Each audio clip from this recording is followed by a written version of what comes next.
Bonsoir à tous, bienvenue à ce flash d'information. La région du Sud Comoé, debout contre la fièvre typhoïde, une campagne de vaccination contre la maladie est lancée dans la région par la fondation Children of Africa.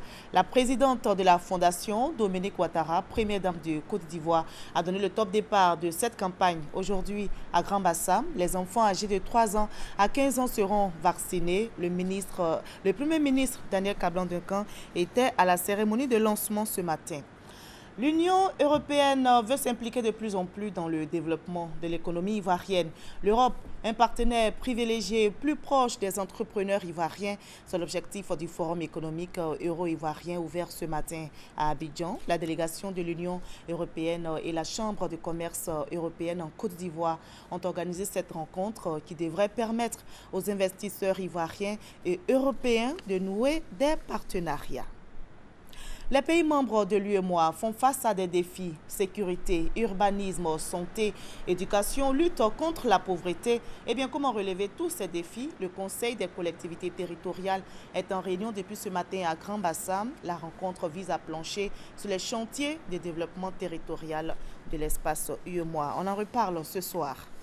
Le ministre chargé de la Défense, Alain Richard Donvaï, au grand rapport du groupement ministériel des moyens généraux, se prononce sur la discipline qui fait la force des armées. Outre l'échange et la communion avec les hommes en tenue, le ministre chargé de la Défense a remis les prix des lauréats du concours de salubrité institué par le groupement ministériel des moyens généraux. Et le gouvernement ivoirien attend une forte implication du secteur privé pour la réalisation du PND, Plan national de développement 2016-2020. Une première rencontre dite réunion du comité technique de concertation État-secteur privé s'est tenue ce matin. Le comité comprend des membres du gouvernement et des présidents des organisations patronales. On en sait plus avec Francis Boifou. Le dialogue voulu par le président de la République Alassane Ouattara entre le public et le privé a permis la réalisation du plan national de développement PND 2012-2015 avec une forte implication du secteur privé. Pour atteindre les objectifs fixés dans le PND 2016-2020, le secteur privé est encore sollicité puisque considéré par le gouvernement comme le moteur de la transformation de l'économie ivoirienne. En effet, le montant des investissements du PND 2016-2020 est passé d'une enveloppe de 11 076 milliards à 30 000 milliards, avec l'augmentation du niveau d'investissement attendu du secteur privé qui a connu un accroissement de 6 496 milliards à 18 168 milliards, soit un triplement. À cela s'ajoute le but d'accroître la part de l'investissement privé d'une prévision de 10,7% du PIB en 2015 à 15% du PIB en 2020. D'où la nécessité de solidifier les bases du cadre de concertation. Cette première réunion du comité technique de concertation 2016 regroupe des membres du gouvernement et des organisations patronales. Il est question d'adopter le calendrier de travail 2016 dans les différents secteurs d'activité, de faire des observations sur la matrice des préoccupations du secteur privé.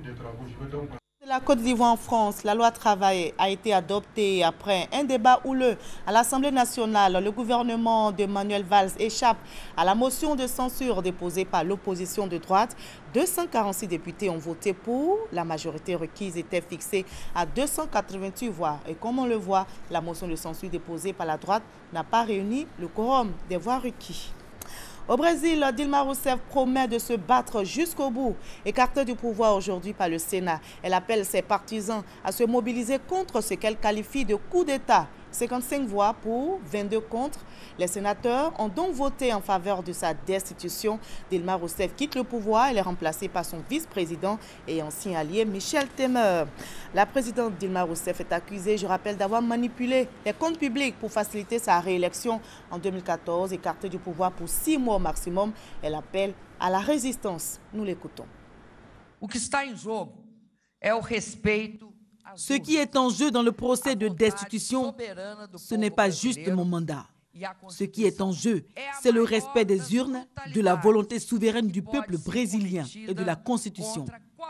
C'est la plus grande brutalité qui peut être faite à un être humain, le punir pour un crime qu'il n'a pas commis.